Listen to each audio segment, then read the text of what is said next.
Where is this industry 10 years from now? How does this industry and profession look different than it does today in your mind?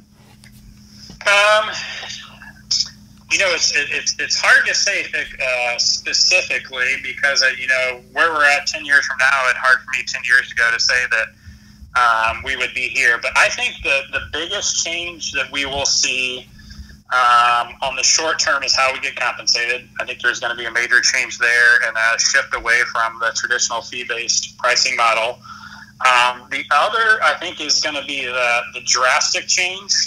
And this is one of the things that we're focusing on is changing the way that people manage finances is self-service financial planning. And what I simply mean by that is that, all of us advisors have these financial, planning tools that we utilize to help educate our clients on, if they make decisions now or, what I call if-then statements. If you do this, and this is your probability of what's going to happen, is places for the traditional public to educate themselves on financial decisions without advisor interaction.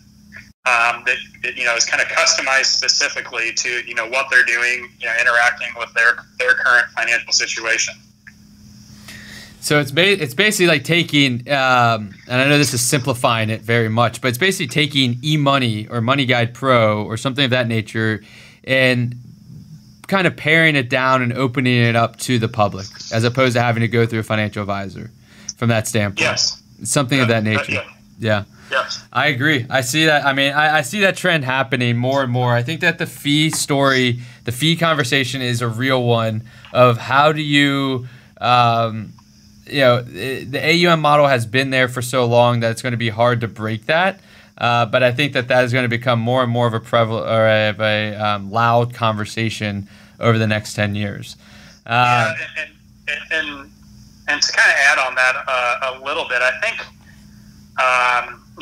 flat fees will be part of that next transition. But where I somewhat kind of feel bad in a way is that like industry.